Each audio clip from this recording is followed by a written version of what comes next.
And then I'm already in here already. It seems like it seems kind of pointless. I give you my skills and you won't accept them. Okay, so Dr. Jill Stein, all the way out here from Massachusetts, doing the state of our presidential candidate actually, and I voted for you. I'm sure all of us voted for you, and many other people out there. And I consider you my president. So, you know. And so here is Dr. Jill Stein giving us our State of the Union address for the Green Party. Thank you.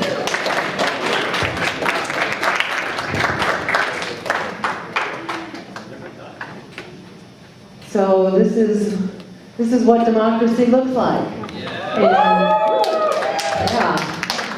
And thanks to everybody here for keeping the fires burning for democracy and justice and peace and all those things that are at serious risk right now.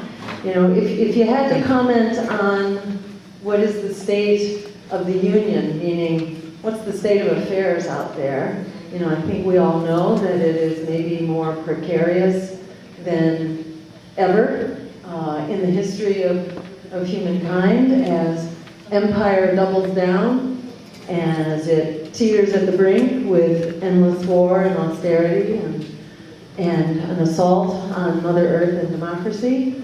I think we know that more than ever, our cause is just, our cause is absolutely essential, and that we have no choice. There is no alternative except to keep on keeping on. So I want to thank everyone in this room for doing what you're doing. We're doing exactly the right stuff. Although we may not be winning as many elections as we should and could and eventually will, in many ways we are winning the day. Just to look at the agenda, the green agenda, what has happened to our call for green renewable energy, for equal marriage, for free public higher education, for ending student debt, for healthcare as a human right. You know, for years these fell on deaf ears. Now suddenly they are becoming the basic agenda of the progressive Democrats out there. And even some are being taken up by the not-so-progressive Democrats and by people in general. I mean, even ranked choice voting right now, it's incredible to see this sort of multi-partisan and nonpartisan coalition that's now supporting and organizing to move ranked choice voting forward. I think if you had to look at maybe the most compelling evidence of our success, it's the fact that the powers that be now feel compelled to completely erase us from public discussion. We're being locked out of media and debates and press coverage and all the rest like never before. And why is that happening? You know, I think in part it's the fear of Trumpism, etc., but that's really kind of an excuse in a way, because the powers that be are very afraid of losing their grip, knowing that the majority of Americans now, and the majority of voters, are calling for a new independent party that can actually serve the people. So they know that their days are numbered, which is why they have to just kind of blank us out right now. So I think you don't want to let their propaganda get under your skin. You don't want to let their strategies get under their skin. There's nothing that creates, more illusion of their success than if we take it to heart. It's really important to understand that these are the actions of a very desperate, nervous power structure, which is really quaking in their boots. It's not only that landslide majority of voters who know that politics as usual is a dead end. They've been thrown under the bus for long enough. There are innumerable academic studies that detail this, that it's big lobbyists and big money that's driving the agenda, not only in our national capital, but in our state capitals as well. And that's been the case really for quite some time. This is not new. It's not only academic studies, it's really out there. People know this. And in fact, you're probably aware that the largest block of potential voters are those who are choosing not to vote. It was 100 million people, the largest voting bloc, compared to something like 62 million that voted for Trump, 62 million approximately that voted for Clinton, a little bit more. But then it's 100 million who chose not to vote. And who are they? They are black and brown, they are poor, and they are millennial. These are the people who are being thrown under the bus, who inherently are our allies. And it's really great to be here in Porterville because, the strategy of, one of the prominent candidates here and of our own Fernando Serrano, who I want to give a round of thank you to. As the chief strategist in Daniel Penaleo, am I saying his name correctly? Penosa? Peñarosa. Okay, thank you. Yeah, and their strategy was not to target voters, but to target non-voters. And, they were doing an exemplary job of using the best tools that there are, using their database, organizing volunteers, going out and having discussions and listening to voters, going door to door and engaging people. And from what I understand, there was a bigger turnout in this election than ever, is it? I mean, ever that is known. A huge jump. And that's mostly new voters coming out because the politics in Porterville is like the politics of much of rural America, where it's kind of been hijacked by agribusiness or by the fossil fuel industry, disenfranchised communities have been very much occupied and taken advantage of. And the state of the economy of immigrants' struggle against ICE and deportation, the state of the environment, the water supply here, the fact that there is no water, and the water that there is extremely polluted, that the asthma rate here is among the highest in the country. It's 1 out of every 6 kids. This is what happens when corporate America hijacks your politicians, or shall we say, buys them off. And regrettably, our class of the political class is only too willing to be corrupted and bought off. So this has happened in America, and Porterville is kind of it's kind of like a poster child of American politics and where it's going. So it's so exciting to see the people in Porterville, standing up and challenging power and fighting in this race. And as of last night, Daniel he was within 19 votes, if I understand, of tying. So within 20 votes of winning this election. And as more votes are being counted, he gets closer and closer. So, fingers crossed, and let's keep pushing.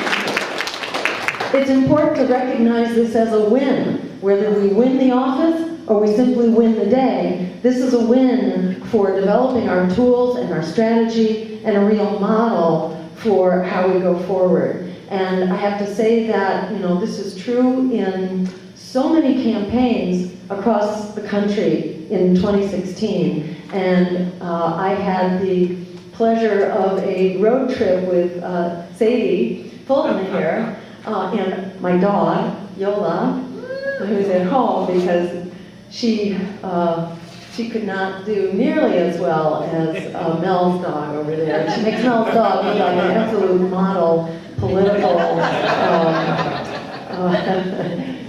advocate. She was a handful, shall we say. So I didn't bring her with here. But we had the great fortune of hearing a lot of candidates in 7 or 8 states that we visited. And I think he's recognizing that he's been recognized here.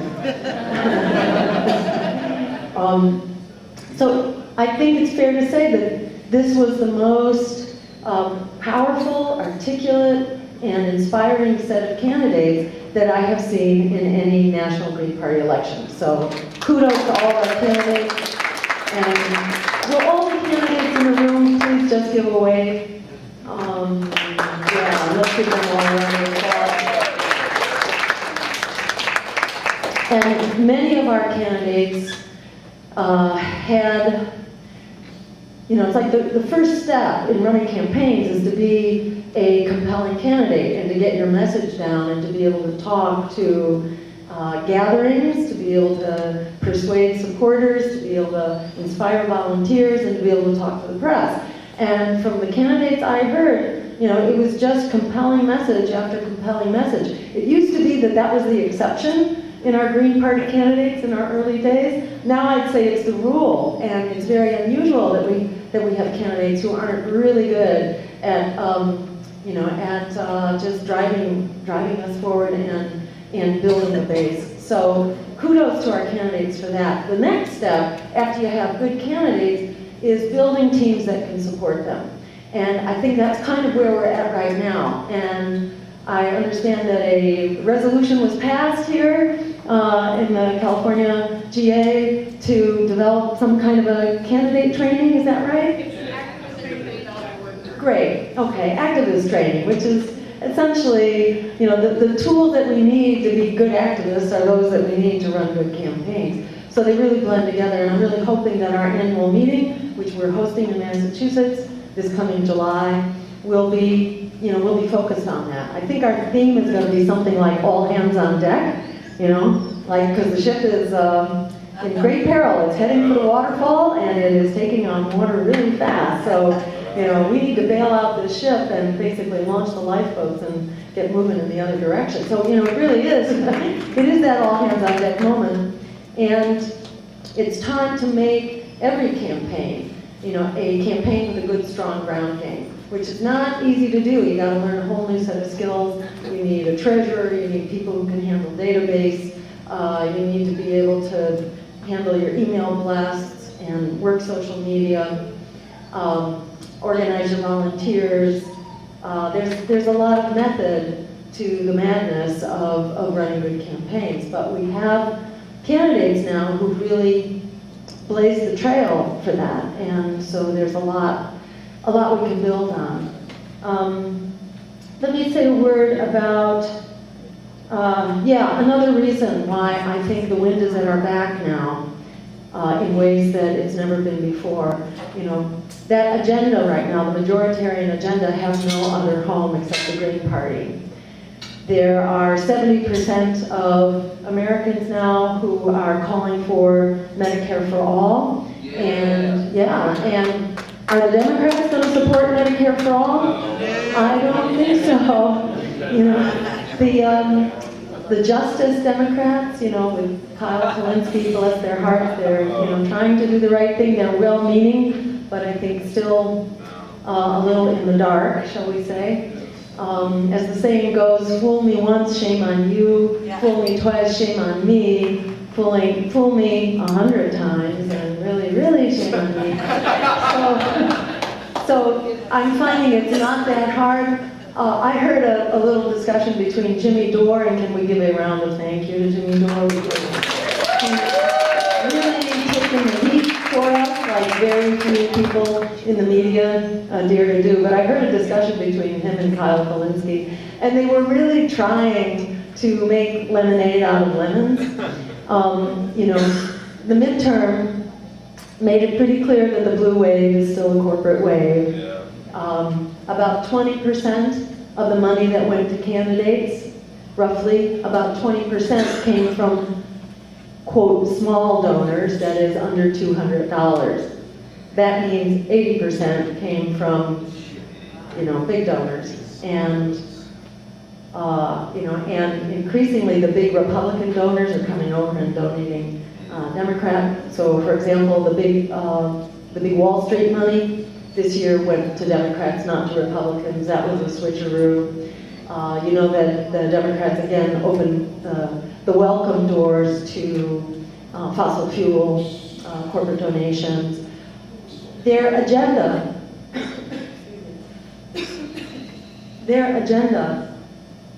when running for office, was not a progressive agenda. So how on earth are they then suddenly going to adopt a progressive agenda now that they've gotten into office? It works the other way.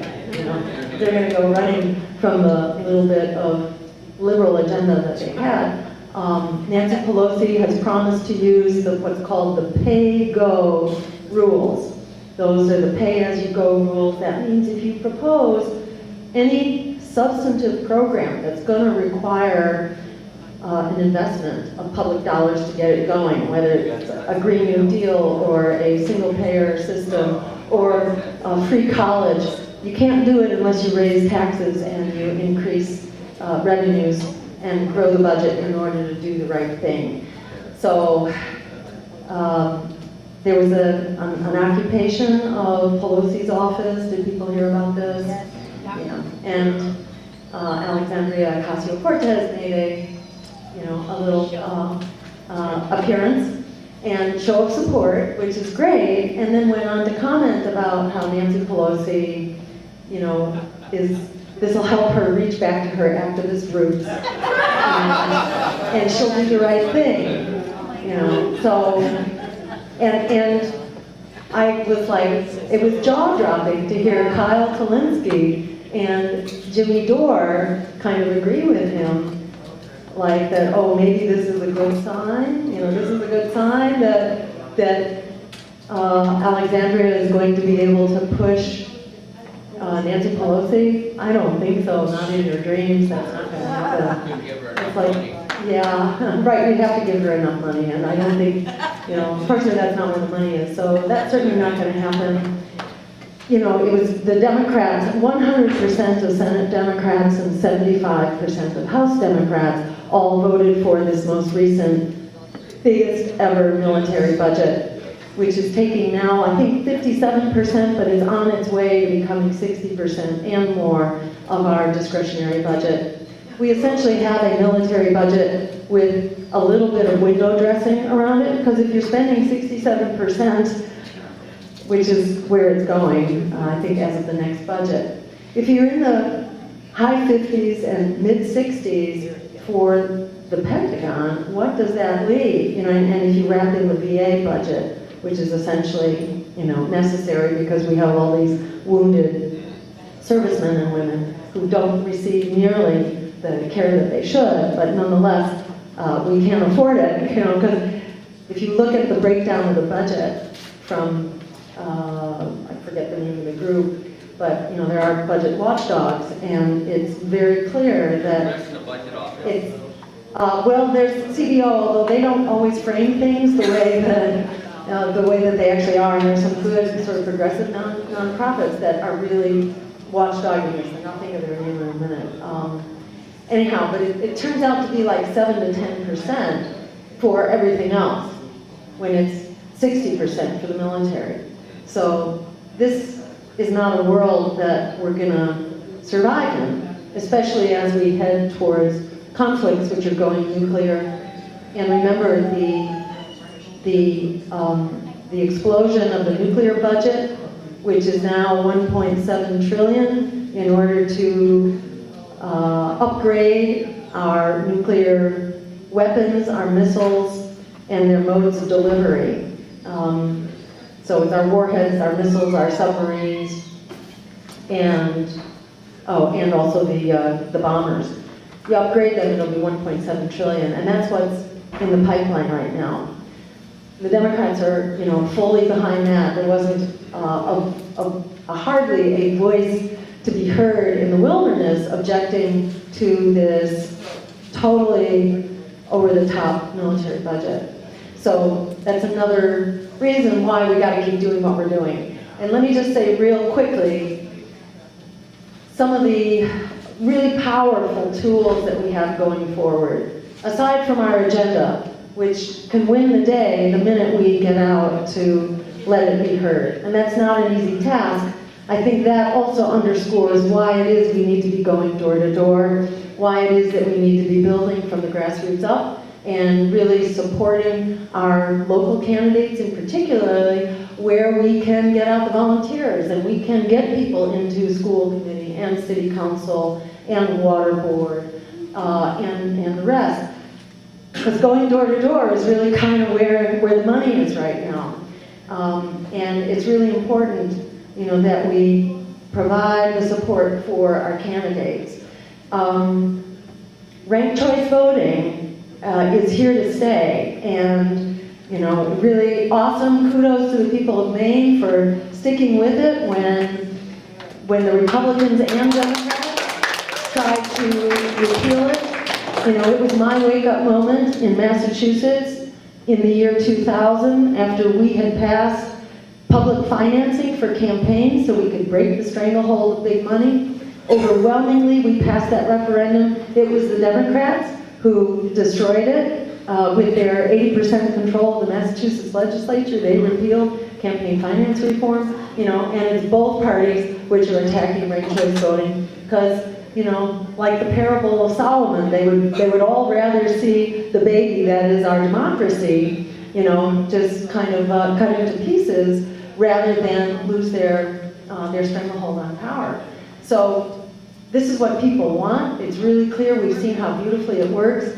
And it's my hope that we can move ranked choice voting forward along with proportional representation. Now that it's recognized, it is endorsed from the New York Times to the Washington Post to the Economist, everybody and their mother is getting behind ranked choice voting now, but they're not actually doing the work. I think it falls to us to do that work, because the minute we do that, they lose the one tool that they have to keep us down, and that is fear. It's really clear where the politics of fear is going. Along those lines, I also want to give a shout out to the movements that we have really been the driving force behind, and that includes not only single payer, it's also the Green New Deal, and I want to recognize Community Choice for moving forward green energy in a really powerful way that is, it is changing how energy is used right now, even while we organize the bigger revolution that it will take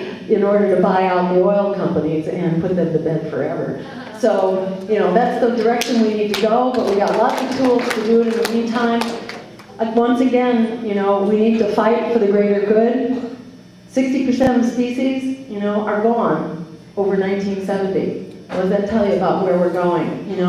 We're lucky if we have another generation on the trajectory that we're on. So it's time for everybody to, stand up, shout out, and lock in on whatever is near you, what's convenient, but we all really need to pitch in. It's an all-hands-on-deck moment. It's time to fight for the greater good, like our lives depend on it, because they do. We can create an America and a world that works for all of us, that puts people, planet, and peace over profit. The power to do that is in our hands the moment we make it so. Thank you very much.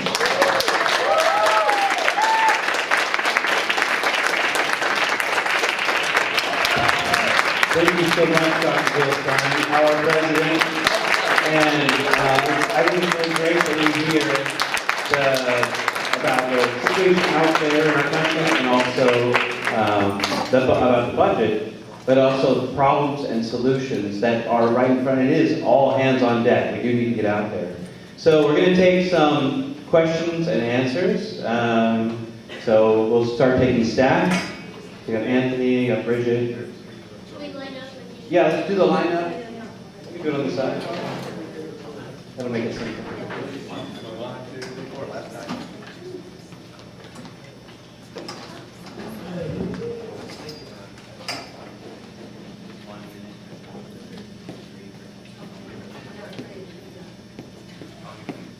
Hi Joe, thanks for being here. So my question is we're seeing the Green New Deal being hijacked by some certain members of the Democratic Party. I would like to know your opinion on how we can preserve keeping that as part of the Green Party platform and not allowing people to change it to however they want to change it, because I know what they're going to be doing. It's not going to be the same as our Green New Deal. Thank you.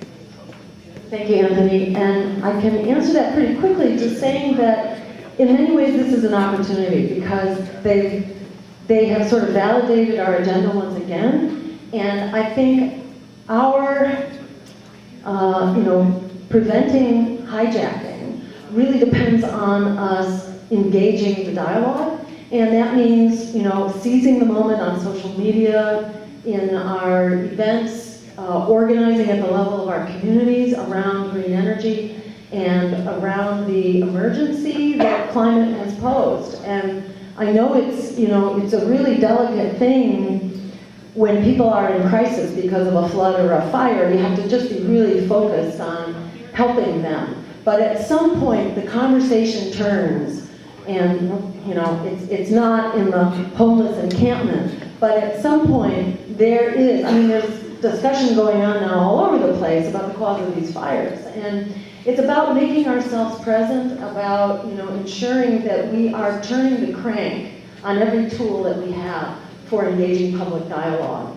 But you're absolutely right. Our agenda is being watered down right now, but at least this creates the opportunity for us to push back and for us to be, writing letters to the editor as well, creating public forums, all the things that we need to do to grow the party, support our candidates, and our projects.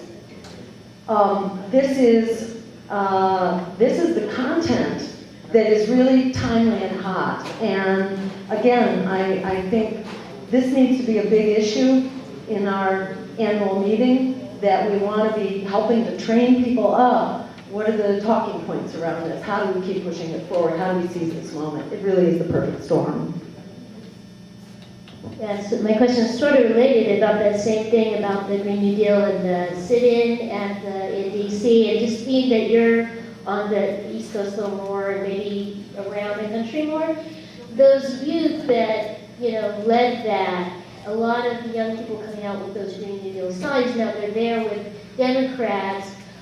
I think the group was like the Sunrise Movement. I just wondered if you have a sense of some of these young groups, how much of them are very closely tied with the Democrats? Is there much outreach of Greens directly to the students engaged in those projects, letting them know when they're tired of banging their head against that wall that we're really there, and where did that, and getting that understanding of where Green New Deal came from? Or are there certain specific groups that are really kind of very tied into the Democratic Party framework? Are there other groups that are more independent that we ought to be making sure we're connected with? So sort of that, and I'm going to throw in my second question. You talk about buying out the oil companies, and I wondered about that because I heard about just transition as far as putting our money to the workers, but I kind of just want to shut them down. Do we really have to buy them out? Yeah, I would definitely put that on as another option. Let's if it was politically possible to shut them down, they should be shut down. And yeah, right. Yes, right. I think there are many kind of nuances here that could be explored. I think if you were to charge the oil companies what they owe by way of public debt, that would make us about equal. That would be equivalent to the buyout. So, I think there are ways that they could be. Gar Alperovitz, I think, is advocating that we can just, digitally create the money. We did it to buy out, or rather to bail out the banks. We can do that to buy out the oil companies. So, I think it's a really rich subject for discussion and for mobilization. In terms of critical groups, I think it's like the AFL-CIO actually right now, because, and I think we have a potential inroad here, because they've gone on record now recently saying that they just can't support Democrats anymore, yet they're not taking steps. They're sort of locked in the fear stranglehold still. They helped form the Labor Party, but then the Labor Party collapsed. around the issue of splitting votes, etc. So they're really concerned about that, which is why they should be joining with us to move ranked choice voting forward. This should be part of what the labor movement is doing. In the same way that there is a labor movement right now to address this issue of worker rights and that workers should be taking over the energy companies and converting them to renewable energy. But it's a substantial international network. This is that Trade Unions for Energy Democracy, which I'm sure you're familiar with. But I think that's another one. You know, we've sort of been too toxic to touch for a lot of these groups.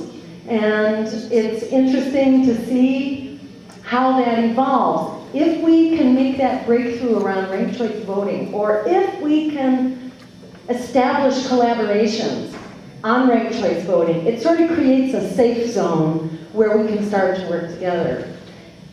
We did this with many of the small parties of the left around sort of the Green New Deal and the system change. Just by working together in the streets, you know, we've started forgetting who had which party label on, and you can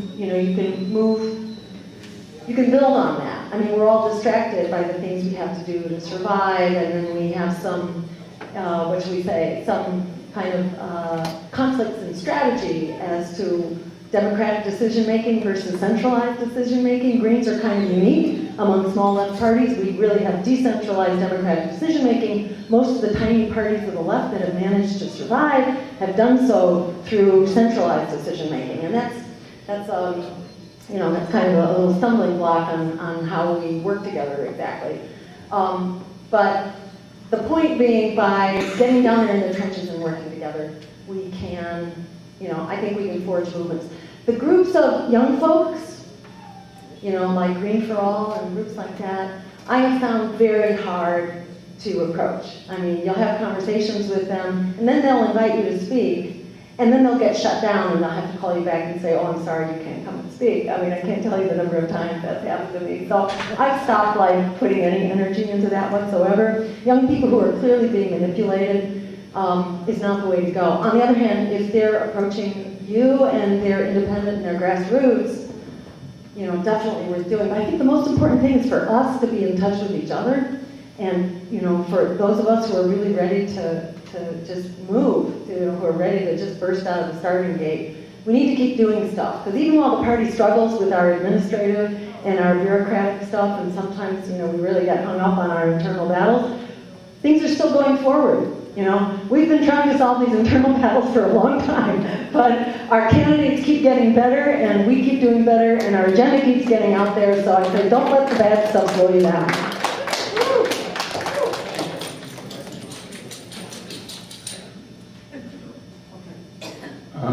James McFadden, Alameda Green Party. It seems like we really have to understand our opponent, and two books that have helped me really do that is one is C. Wright Mills' The Power Elite, which describes the military-industrial complex. It was written in the 50s. Read that and follow on. There's a new book by Peter Phillips called Giants, The Global Power Elite, which outlines what we're up against, which is really a massive interlocked set of corporations that really control everything. And with that, and knowing that we have three crises coming up, we have an economic crisis. 2008 is going to be coming back, and it's going to be much, much worse, considering how much debt we have right now. We have the climate crisis, and we have a democracy crisis, which is just getting eroded daily, and we're not making any headwinds. And it seems to me the only things that have kind of the order that have actually captured the attention are these major strikes of teachers that we've seen primarily in red states, which is quite amazing that it's happened there. And I'm thinking that with the 10-year time scale or something that we have to do something big, we can't do it, if we have 50 years, I think we could do it on this incremental. We really need something big to happen, and the only thing I can think of is a general strike. And I'm wondering, how to get there, and it seems like we need some kind of goal like that and a strategy on how to get there. I think you've just suggested another really important track for the annual meeting, because the general strike is a really important, critical tool. Most of us have really lost touch and are activist groups have lost touch with how you do a strike and what it takes to prepare for it. With the global climate convergence, which you may recall, that was one of our, and it's still actually an ongoing sort of nonprofit endeavor right now through Liberty Tree. I was very involved with that for a while, and that was its central thesis, was that we really need to organize across borders and across issues to, be an unstoppable force that would build towards a global strike, and that we would strike all over the world. And different groups would be striking with a different focus, but we would all synchronize our clocks so that we can have this really powerful shutdown for people, planet, and peace over profit. And, it's a concept that people, really resonate with. And, I think if we had a project that could help give that focus, I think, that's a really interesting strategy that we ought to be thinking seriously about. And I would just, your list of books, the C. Wright Mills and then the Peter Phillips, I underscore that. It's really important. Check out those books. It's pretty jaw-dropping. This vast right-wing conspiracy is not a conspiracy. No. It's happening. It is a business plan. It's pretty jaw-dropping. That doesn't mean it's going to work. And the other person you got to listen to is Chris Hedges. He's a little dark. He's a little dark, but that's because he's an academic as opposed to an activist. With an activist, it's easier to plug into the energy and the fight back. And I feel sorry for Chris because he's so busy reading and sitting at his desk that he can't really connect to the vitality of the community so much because he's busy, formulating stuff. But he's so right on, and he has such a wealth of experience in societies that are collapsing. And we are in a collapse right now. It's a little bit slow motion, and the concern is that it's going to accelerate big time. So I think it's really important to put that mindset on, that we are going into a war zone. We're going to be in a war zone. Veterans for Peace has this great T-shirt that says, I can't quote it exactly, but it's something like, when martial law is established, everybody out in the streets, and that's we need to just start developing those reflexes, because that is how you resist. We really need to have a very activist, a peaceful activist tradition that, should include the general strike, but we need to be able to mobilize because, get out there with pots and pans, and we need to be building those connections with our neighbors. We need to be developing resources so that we can survive in a very adverse economy. It's very hard to survive as climate begins to change, as mass displacement takes place, but the more bonded we are as communities, we ought to be developing a toolkit as well for emergency response and revival. We need to have our eyes open about what we're walking into and what are our best tools and strategies for coping with that. Not only coping, but surmounting. And just so folks know, Peter Phillips is a registered Green in Snow County. So that author is a Green, so it's not surprising.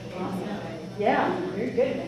Hi, Jill. Thank you so much for being here. I just wanted to underscore the strategy we have to grow our party. There is a lot that we have to do, as you've explained, and a lot of us have shared. How do we bring people to join us has been our typical struggle, that we go to within our own communities and we make the assumption, I believe, maybe a mistaken assumption, that the progressive Democrats is our audience. I want to remind us that actually the 43% of people, 13,000 people were surveyed beginning of this year, and 42% don't affiliate themselves with the two parties. And I really think that we need to have outreach, and as local candidates here have, talk to the non-voters. You'll get you get to cut turf and want to run campaign. A lot of us know that one of the criteria we use is how often does this person vote? those consistent voters that are Democrat voters are not our audience, or at least maybe we don't want to put them at the top of our list. We need to talk to the disenfranchised people who aren't voting, and that strategy has proven to work. We need to reach out to conservative people, because in rural California, we have more allies right around here, a lot of places we visited, than we believe we do in urban centers where the Democratic money controls what people's lives are about, versus out here when people have to live with the consequences of the Democrats' action. Yes, very well said. I would only add to that, that it's both in rural areas, but it's also in urban areas, because there are lots of urban areas. Massachusetts and California have a lot in common in that we're probably the wealthiest, New York too, but there's more wealth in our states than anywhere else. So progressives get bought out here, and the Democrats kind of saturate the political space. But in most of the country, that isn't happening at all. So you may have to come really far out in California to rural areas, but in most states, there are loads of cities that haven't been claimed. So we had some great candidates running, for example, in Michigan, in Detroit, and in Flint. We have a real rebellion going there. And I think the better we get at communicating and at fundraising so that we can support candidates, in all over the country, we need to do a better job of that, but there's definitely huge potential there. So thank you, Nassim. All your comments are exactly right on. And thank you for all you're doing. Jesse Mormon, San Bernardino County, came up actually with what you said before this one about we have to be ready for these big crises and have preparation. I think part of our job is to educate the public that we've already exhausted all these resources. When we have our New Deal, it's going to be a different economy, and there's going to be a lot of hardships, but we have to somehow be like crisis capitalism. We can have crisis progressivism. Here we are with an organization and credibility and good ideas, Yeah, and I just want to echo that. There should be a counterweight to disaster capitalism. We should have disaster progressivism or disaster socialism or disaster greenism, whatever it is. But we need to be ready to springboard forward as the predatory system collapses. It's in collapse, and we need to be ready to translate that. I mean, I think we are translating it right now in real time and underscoring this is why we need to move forward and to have those solutions ready. So great. I think we're planning a really terrific annual meeting here as these questions come up. So thank you. I hope I get to go. A couple of the questions I have one question. I hope you can clarify. Heard that the military is primarily responsible, like number one, responsibly for the global climate. If you could just get into that. What I think I hear people saying, and what I feel that's coming out of this particular meeting, is that there is a lot of bureaucracy that needs to be dealt with as a political party. But there is also there's a lot of people here that actually just want to be in the movement and a part of the solutions on the ground. And I feel like I come to these conventions in order to, that it's an expression of that desire to actually create a network of people that can create change in my city and in other cities. So I feel like that's not quite happening. And I'm not sure why. I do want to take some statements and figure out, but it could very well be why our government looks the way it does. Because it was formed at a time where there was limited input as to the structure. You get it? So our whole political system and all of its rules and regulations, and blah, blah, blah, blah, blah, has all been designed primarily by men of wealth throughout the history of the United States, without anybody else at the table designing the structure. So now, I feel like as a woman, as a recently emancipated slave, whatever you want to call me, because I've spent so many years as an unpaid domestic worker. In other words, I was married to a man. I feel, where is my place? I want to find a place here. but I don't speak the language of bureaucracy. I'm an artist, and where do I find place? And can we work it out so that both can exist and help each other rather than be opposed, right? The other thing is a free press. Now, a free press is absolutely what I feel is the missing link. We have candidates, we have resources, we have pretty much a green army, but it is being blacked out by the media, and we need to change that.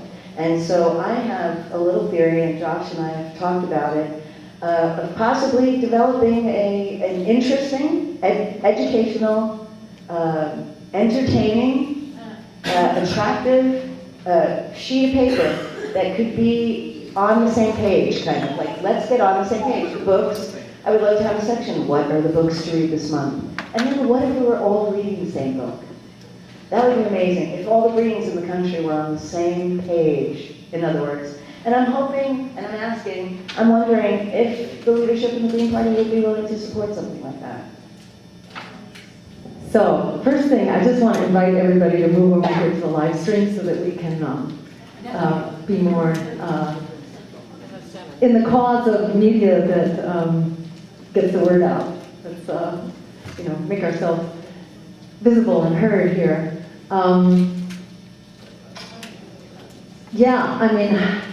This is the question of the hour. How do we organize all this potential energy? And Bridget, you're exactly right. There are people here who want to work on party stuff, but most people want to work on movement stuff. And I think we need, as a party, we need to do a better job of separating those things so that there are a lot of people who come to our meetings thinking they're going to plug into the movement, and then they hear these bureaucratic struggles and they go home. So, we have to separate stuff out so that we have a day for the administrative stuff, and then we have movements that, and projects that we're clearly behind. And I would encourage people who have stuff to share, ideas about a on the same page kind of media thing. Yeah, a newspaper would be really exciting. Please share that at the annual meeting and make that a workshop so you can get some support from around the country. And, because once you have critical mass, and you have people who are working on something that really want to work on it, then it's not so hard to keep going, and you don't need a big budget to make it happen. So, thank you. Eric. So, me and you were at Inaugurate the Resistance in Washington, D.C., and we participated in the Progressive Summit there, where we had Socialist Alternative, Movement for a People's Party, Progressive Independent Party, Ralph Nader, yourself, myself, a whole slew of water protectors from Standing Rock, and our discussion was that we need a mass party for the 99%. And you also participated in another conference later, in which she said, the Green Party's got the structure now, let's get started right now. So out of all those groups, the Green Party is the only one that has done the work. Here in California, this year, we made a bylaws amendment that allowed us to endorse the Peace and Freedom Party. So we endorsed 4 of their candidates, they endorsed 5 of ours, and we have top 2 in this. So we can't afford to be divided on the left when there's only 2 people going on to the general election. So if you look across the country, Green's been endorsed by Socialist Alternative, Peace and Freedom, African People's Socialist Party USA, and so the Green Party is, because it's a decentralized socialist party, it would allow centralized socialist parties to come in and bring their values and work with us, in my opinion, and democracy would rule the day. I think the Green Party is the vehicle, the Big Tent socialist party that we've been waiting for. Do you agree? I think you just said it really well. I don't think I can say it better than that. That's great. I think building collaborations, becoming an unstoppable force together, we don't have time to do anything else but that. We really need to find common ground and make it happen. If we get to the point where we don't have to worry about, where our next drop of water is coming from, then we can start debating the fine points. But I don't think we have time to do that. I think we should be collaborating. The general rule of thumb for me has been to draw the line with corporate parties. We don't collaborate with corporate parties because that's a very dangerous thing to do, and you will be swamped.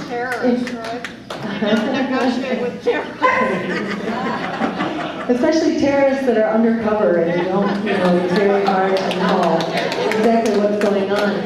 But their goals are not our goals. If they're corporate sponsored, they have another boss who's behind the scenes, and it's very hard. That's why Congress doesn't get anything done. It's not like, they represent an extreme right and left. No, it's that they have to leave their brains and their hearts and their souls at home. They've been occupied by corporations, and they have their talking points, and that's all. There's no room for negotiation. So, for me, it's just like avoid the corporate sand traps, and let's collaborate with everybody that we can. So, thank you, Eric, for leading the charge. Yeah. Nan from San Diego, and I'm thinking ahead to 2020. I'm not going to put you on the spot, but I do know that there's going to be a huge amount of pressure about anybody but Trump, and are you going to support Trump by having a support a third party? And have you put any thought into framing the message for 2020? Yes, totally. I think that message is happening right now. I think it was happening in the midterms. And I'm not sure we're exactly there yet, but I think it has a lot to do with recognizing that we are in a two-party tailspin right now, and you could say it's a two-party tailspin that is making a beeline to extinction. That's where it goes. Because if you're just trading back and forth between the two, when the Republicans are in power, the Democrats will be more insistent than ever that this is the most important election ever. If you saw on Democracy Now! About a week ago, Alan Nairn was making that argument just before the elections, that we have to hold our noses and vote for a corporate war party because it's just too dangerous to, if he feels that way, why is he not working on ranked choice voting? The solution to a democracy on life support is not less democracy. It's more democracy. We need to liberate the power of our votes. The fact that ranked choice voting is moving forward is really great, and it gives us a really powerful tool that we can interrupt that argument. If we get heard, we can interrupt that argument. So I think it has something to do with the two-party tailspin and the politics of extinction. That's what that politics is. We need to call it for what it is, and we need to put the solution out there, which is, it is the Green Party vision for people, planet, and peace over profit, and it's ranked choice voting to unleash the power of our votes. So we have about 10 minutes left until lunch. I'm told we'll be here about 12:15. That clock's a little bit, something's off, but anyway, 12:15, look at your phones. So let's try to do half a minute questions. I'm going to close stack, and let's see if you can do a 1 minute answer. Mike Rubin from Alameda County. I was hoping to hear from you today, as compared to what you said last night, since this is an internal meeting. What is your assessment of the status of the Green Party nationally at this time? I think we are the voice and the face of political opposition at this time. And I think we've run better candidates in this last election than we ever had. We did a better job of supporting them ever. And we maintained our ballot status, approximately. We're about where we were 4 years ago. So we simply managing not to lose ground in the face of all-out suppression, repression that's going on right now, I think is an incredible victory, and I think we are stronger than ever. The wheat has been sorted from the chaff, and those of us who are still fighting really understand what's going on. A lot of people out there are just too scared to move, but I think history is going to keep proving us right and keep proving that there is no alternative. Laura Wells, Alameda County, and I have pretty much, I hope, a 30-second comment. One is that in 2020 already on the ballot, The proposition that will be on the ballot in California is to reform Prop 13. That's that 40-year-old thing. And the money that they put against the allow rent control will look like a kindergarten lunch money compared to the money that's going to go up against reforming Prop 13 so that corporations pay their fair share. And of course, the money knows what the people want. Those are the lies they tell. That's what they say their side does. The other thing is that in Congress right now, there is a House bill, as Jill has been talking about, ranked choice voting. So if you want to make a note, there's a House bill called 30574, ranked choice voting in Congress. And it was like Fair Vote wrote it, and it's all in there. There are 6 Congress people out of the, 400 something, that have backed it. 2 of them from California. So if you're in these districts, your congressperson has backed it. Ro Khanna, California District 17, and Scott Peters, California 52. But we're going to be working on in District 13, Barbara Lee. And if we can work on all of these others, is why are you not co-sponsoring House Bill 3057? Thank you. And again, thanks to Laura for a great campaign, because this is exactly what we need to do, is just keep pushing that envelope. Thank you. So come on over here, Audra, so our Facebook Live audience can see you and hear you. A quick not shout out, but plug for Facebook Live. There's a video game voters network for Jill Stein. You can find your Sims 4 Jill Stein there. Download her from Origin as well as John Baraka. Join. But the question of the day, yes. So I'd like to know your thoughts about participatory budgeting, public banking, and community-led policing. Thank you. Yeah, so in a word, absolutely, positively, all great and really important things.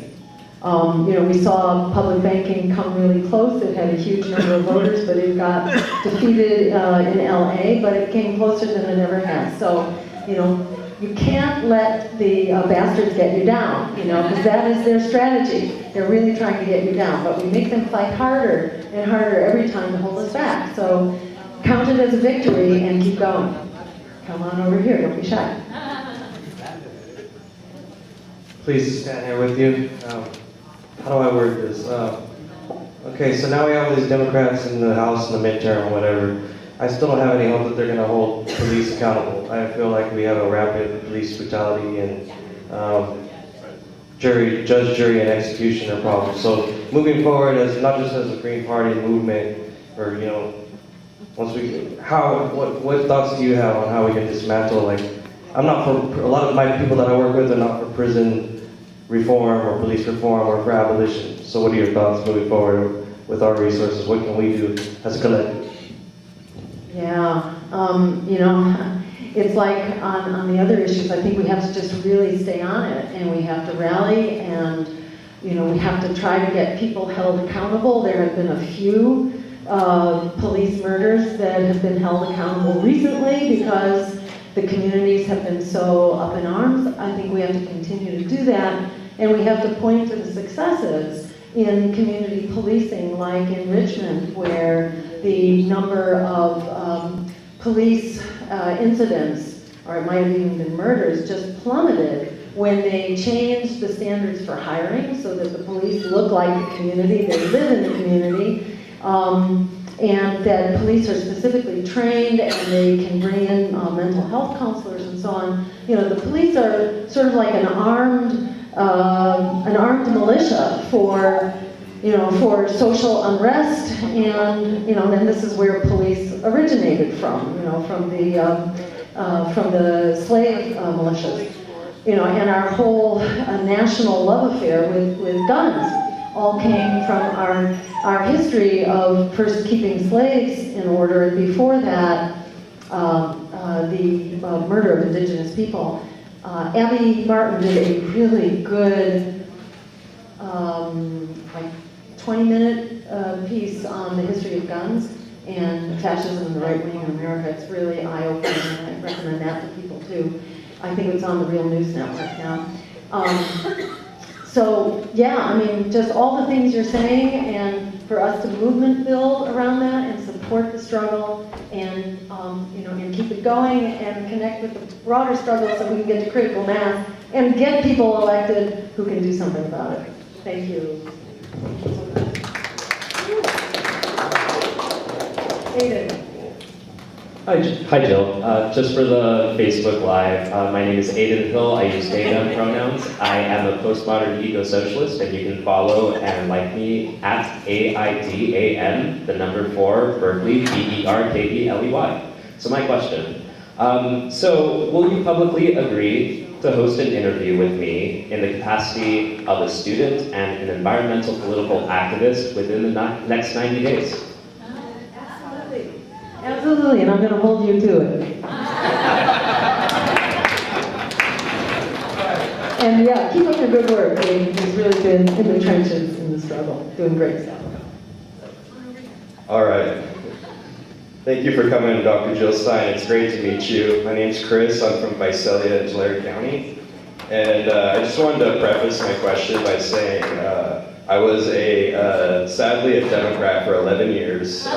I voted in every election since I was 18. I continue to, but after the 2016 election and what happened with Bernie, just got really disenfranchised. I felt, totally left out. And I was even involved heavily. I started the COS Young Dems in 2008. I was involved in the state party. I interned and just saw the sausage being made and how my assembly member, if you remember, I'm sure, and people in Alameda remember Sandre Swanson, he was supposed to represent labor and whatnot, but he just would take big meetings with PG, and then I would, as the intern, not even graduated college yet, would be taking the meetings with nuns, and people really couldn't work in the community, and it just broke my heart to see things like that. So I wanted to say real quick, I do have a lot of friends and family, that have these views like me, and they do come from different spectrums,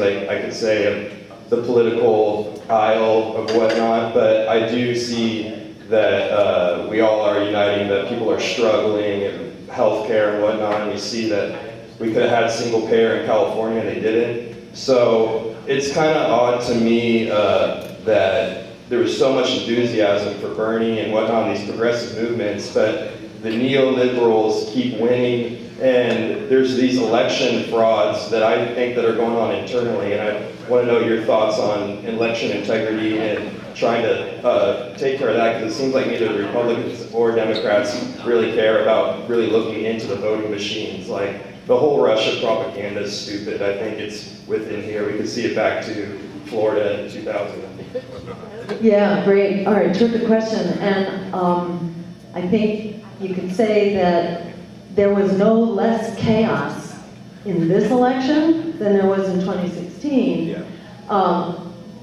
Although maybe what the DNC did in 2016, was kind of off the charts, and that was sort of unique. But what's unique about Florida is that we're looking at it closely, That's what's unique about Florida. It's a close race, so it really gets examined. But is the messing around in Florida different from the messing around in other races? I mean, if you look at what happened to Sherry Honkala, there was incredible waste, fraud, and abuse, or shall we just say fraud and abuse, going on in that election. And I think they took it to court, and I think several election officials were sanctioned or, found guilty of stealing votes, literally.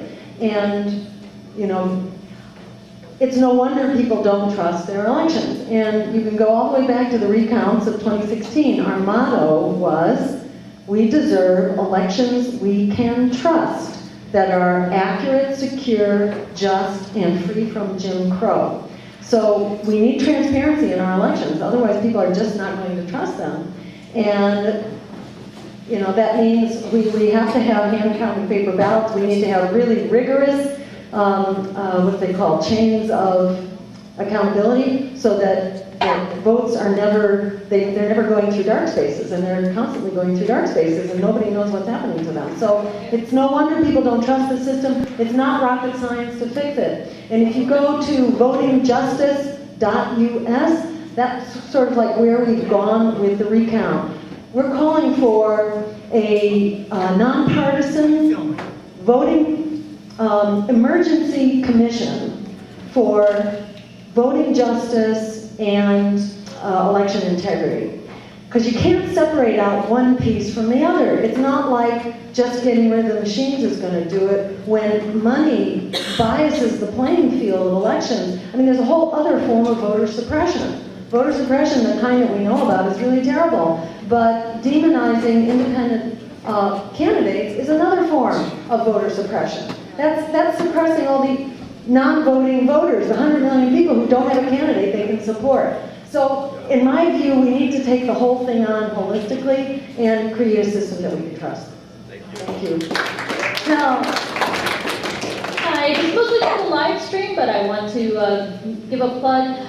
You talked about disaster socialism, disaster greenism, whatever we want to call it. Right now in Northern California, the green parties of the northern counties are helping with that right now. In the wake of the campfire, green parties of Yolo County, Butte County, Humboldt County, Sacramento, and Nevada County have been joining forces on the ground with grassroots community activists who are helping folks displaced from the campfire, especially the hundreds that are camped out in the Walmart parking lot right now who are in danger of eviction.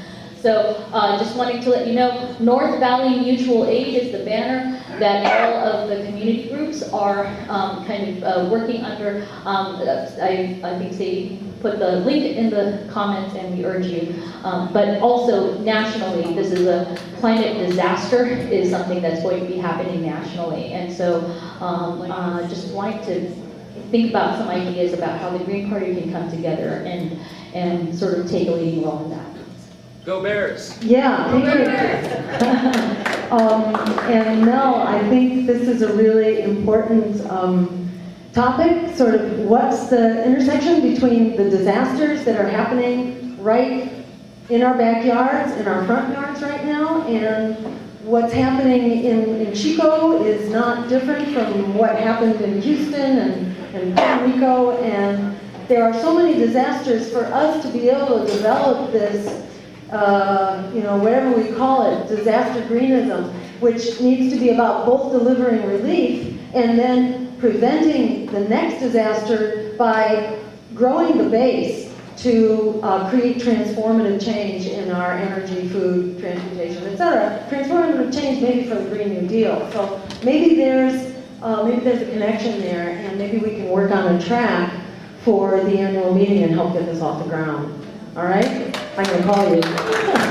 All right.